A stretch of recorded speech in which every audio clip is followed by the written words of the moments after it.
Momento muito importante que teve esta semana o grupo familiar de vocês, que foi a prova Top Brancos. Eu queria que tu falasse sobre essa premiação que recebeu o S536 com maior índice final dessas provas aí. Muito bom dia, bem-vindo ao Conexão. Tá ligado? Acho que tá. O cara que canta também tá acostumado com o microfone, né? Bom dia, amigo.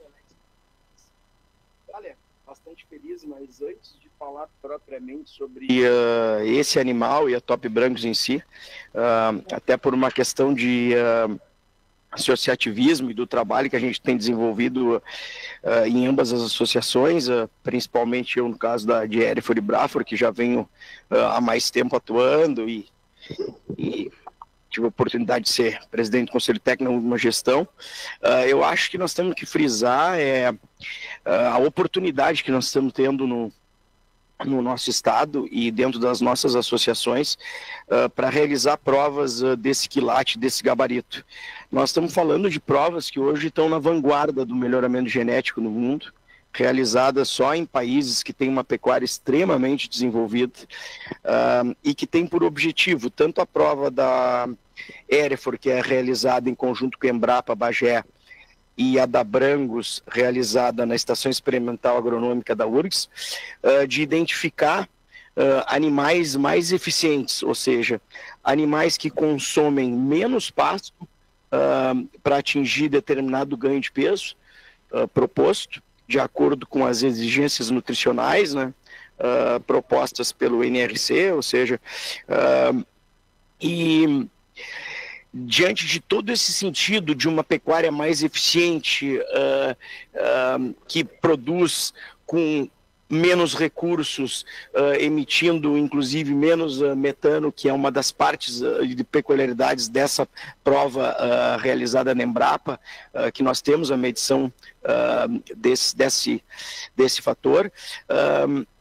A gente tem então o reconhecimento desses animais e mais do que isso, se reconhece esses animais que consomem menos matéria seca para atingir aquele ganho e juntamente com isso na equação para que saia o índice final dessa prova, nós temos ainda contemplados os ganhos de peso, ou seja, que não adianta a gente também ter um animal que come pouco para ganhar 1 quilo por dia, mas que também não tem um potencial de ganho elevado para ganhar e ter ganhos de peso ainda maiores. Então se contempla também o ganho de peso ponderal desse animal durante a prova e finalmente os scores de gordura que são tomados com as medidas de ultrassom. Ou seja, nós temos a busca de animais que consomem menos, mas que têm potencial de ganho de peso e que são capazes de entregar uma carcaça que o mercado demanda. As duas associações estão fazendo essas provas, como eu disse, e a gente fica muito satisfeito porque tanto a Santa Teresa quanto a Madrinha, que são representantes hoje, a Santa Teresa no Hereford e no Braford, né, e a Madrinha no Brancos mais recentemente, foram as duas vencedoras das duas provas em 2024, ou seja, nós ficamos em primeiro lugar na prova da Embrapa, da Associação Brasileira de Hereford e Braford, com o touro Braford R4712, e ficamos em primeiro lugar agora mais recentemente, fomos essa semana, na terça-feira, na URGS, para receber o prêmio aí com grande satisfação e até te diria surpresa pelo início recente desse criatório. Pois né? isso aí talvez para vocês não surpreenda, confirme, mas para nós estamos um pouquinho assim de longe de ver. Pô, mas começou praticamente ontem, né? E já ganhou essa premiação aí. E a gente viu ali o ranking ali. Pô, a gente tem cabanhas ali renomadas, já muito tradicionais, o que valoriza mais ainda essa premiação, né, Paulo? Com certeza, e a gente agora falando, dei uma introdução a respeito das provas em si, da importância delas na seleção e no melhoramento, antes de falar propriamente da Madrinha, né, mas é fundamental ressaltar, e isso eu falava na prova ali, tu falaste que propriedades assim de ponta, né, mas muitas delas foram justamente aquelas que a gente se abasteceu de genética para começar. Ou seja, então, graças a essas novas tecnologias de transferência de embrião e fertilização in vitro, hoje a gente tem a possibilidade de multiplicar a genética com muito mais rapidez, né? Mas é fundamental sair de uma base sólida, né? E foi o caso que a gente teve a oportunidade de ter amigos e parceiros no nosso início. O exemplo maior deles é a GAP, de Uruguaiana, em que a gente começou o trabalho de transferência de embrião e FIV com um grupo de doadoras que a Ângela e o Caju me ajudaram a selecionar, até porque a gente era novo e ainda é considerado novo na raça, apesar de ser um sintético muito parecido com o Brafor, existem peculiaridades e características, né, intrínsecas de cada raça, ou seja, e até momentos de melhoramento distintos, né, o que cada raça está buscando nesse momento específico. Então, um agradecimento também a essas cabanhas em que a gente foi buscar, vamos dizer assim, essa semente genética, né? E tivemos a felicidade e a atenção também, e o estudo e o acompanhamento técnico para acasalar essas fêmeas de maneira correta e atingir esses resultados assim de forma até precoce, né? Agora foi um ano bom, né, Paulinho? A gente já pode dizer que o ano está chegando ao fim aí, sem ser essa próxima quarta, a outra já é Natal e daqui a pouco já é o ano novo. Mas foi um ano extremamente positivo para vocês, a Santa Teresa da Madrinha, o que projeta também um ano melhor, né? É muito trabalho, a gente sabe disso aí, são muitas variáveis, como por exemplo a enchente que nós tivemos aqui, recentemente lá atrás também tivemos a pandemia, então tem fatores externos que não dependem só de nós, mas no que depende do manejo, do trabalho e do foco, eu acho que está muito bem, obrigado, e aí os resultados vêm, né, Paulo? Eu me lembro até que das primeiras vezes que tu foste, que tu tenha nos acompanhado agora, nesses últimos anos, assim, com mais frequência, com mais assiduidade, né, que tu te impressionaste que a gente estava trabalhando o remate de 3 anos para frente, na data que tu estava nos visitando, né? Porque naquela oportunidade eu estava fazendo os acasalamentos dos transferências de embrião e o planejamento das inseminações, e tu te impressionaste, pô, mas tu tá trabalhando o remate daqui a 3 anos, né? Então a pecuária é uma atividade que tem que ser vista mais a longo prazo, né? O planejamento é um planejamento mais extenso. Mas eu falava no CIT, nós tivemos a reunião justamente na Santa Teresa na quinta-feira, agora no CIT 9, uma reunião maravilhosa, como de costume, né? Nosso grupo é um grupo muito, muito unido, muito coeso e com muita informação, e que tinha sido realmente um ano especial para nós, porque embora a gente tivesse ficado depois da pandemia fora das pistas, né? Por uma razão de planejamento, e esse planejamento é o que nos faz pensar já em voltar a partir agora do ano de 2025, a gente permaneceu sempre nas provas de eficiência alimentar de ambas as associações, e principalmente com muito foco no programa de melhoramento. E esse ano o Promebo completou 50 anos, e em alusão a essa data, nós tivemos a realização da primeira FENAGEM, uma feira e um julgamento que propôs que se avaliasse diferentemente de um julgamento normal, ou seja, mais a parte fenotípica, mas que se considerasse muito os dados dos animais. E a Santa Teresa foi muito bem, conquistou quase que toda a totalidade dos prêmios, porque, a meu ver, acredita no programa de melhoramento, reutiliza aqueles animais produzidos dentro de casa que tiveram melhores índices, e esses animais acabam sendo os progenitores dos que vêm na sequência, também com bons índices, e é claro que acompanhado bons fenótipos. E se tu fores ver, a ênfase que a gente dá nessas provas, e mesmo no Brangos nós ficamos ano passado em 3º colocado no Top Brangos, né? Então, assim, a gente acredita muito na pesquisa. Galgando. E a gente acredita muito na pesquisa, Alex. Eu acho que nós temos oportunidade de ter instituições aqui de alto gabarito, com profissionais de alto nível, renomado, como nosso Fernando Cardoso, da Embrapa, que é o responsável pelo Promebo, pelo Pampa Plus e pela condição geral, acompanhado do Marcos Ioco e de toda a turma da Embrapa na realização do pé, e o professor Jaime Taroco, na URGS também, que vem conduzindo aí, realizando essa prova com maestria. O professor Lobato com certeza ainda não está na nossa audiência, porque senão eu já teria mandado mensagem, porque ele gosta muito de ti.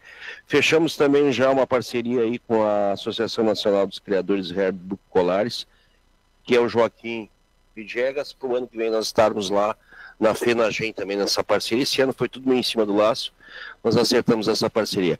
Paulo, só para a gente fechar, me fala um pouquinho o que é a correção de linhas, que foi um ponto muito ressaltado nessas provas lá do Brangos da Madrinha.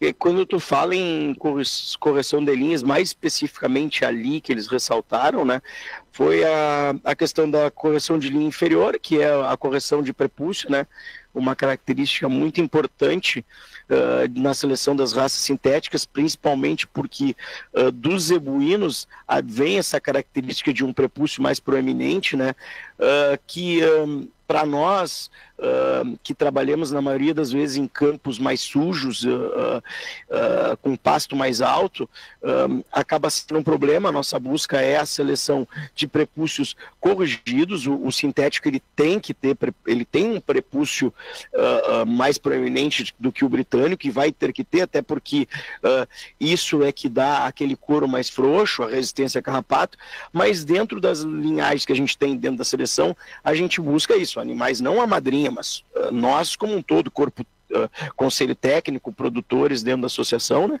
Animais que tenham essa presença de um couro sim mais frouxo, por essa característica de resistência ao carrapato, mas que apresentem correção não só no sentido do tamanho do prepúcio, mas na angulação do prepúcio, porque isso ajuda muito na questão do trabalho do touro a campo.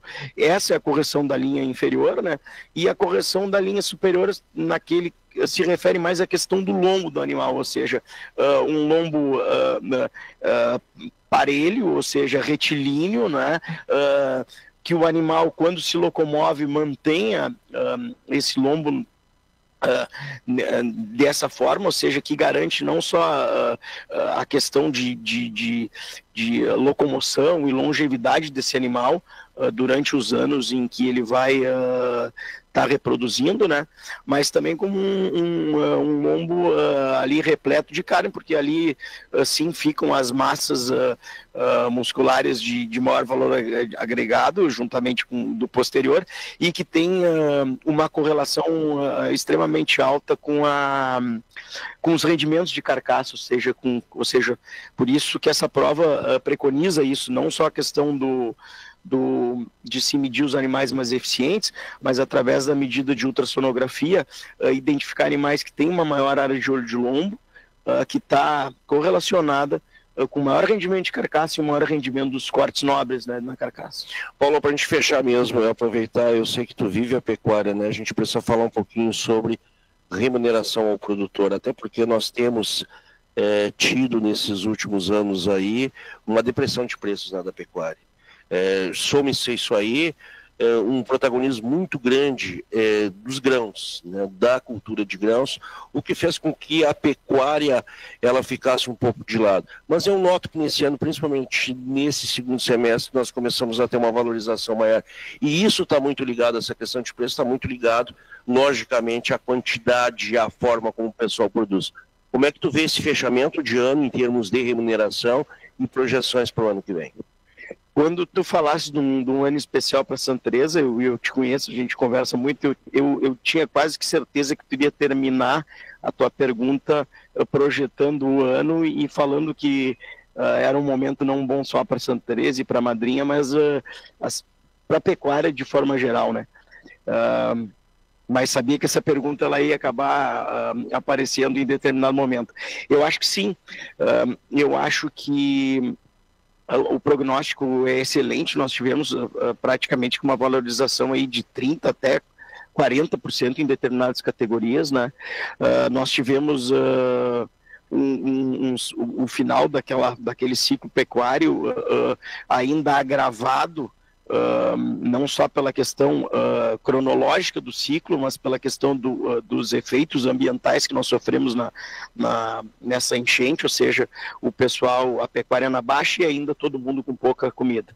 Se nota que a primavera chegou, os pastos melhoraram e, fruto dessa baixa remuneração, nós tivemos durante esses últimos anos na pecuária de corte uma migração muito grande para áreas de lavoura, uma diminuição sensível das matrizes em produção com aumento de abate de fêmeas, pela desvalorização do terneiro, do boi e assim como toda a cadeia, como toda a corrente, quando se tem elos que são rompidos, a gente tem o sistema todo prejudicado.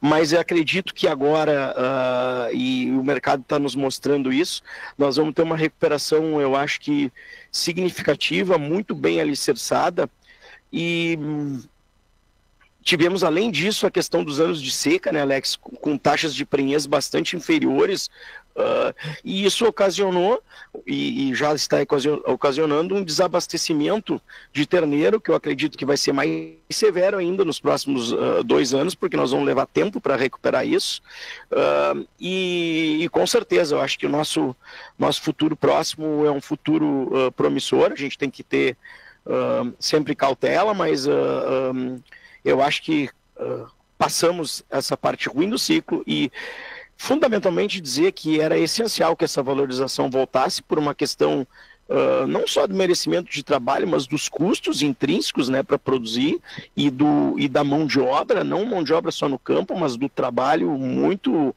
árduo, e a gente está nessa atividade porque ama, mas porque sobrevive dela também. Então eu acredito que esses próximos anos a gente vai ter com certeza um retorno financeiro muito mais justo, né? E é muito interessante justo, porque... eu acho que essa é a palavra, justiça, né? Porque quando o produtor tem esse ganho maior e ele tem esse superávit na produção, ele automaticamente reinveste porque ele acredita naquilo que ele faz. E então nós podemos ter um aumento, sim, da pecuária, no sentido de um aumento dos sistemas de cria, né?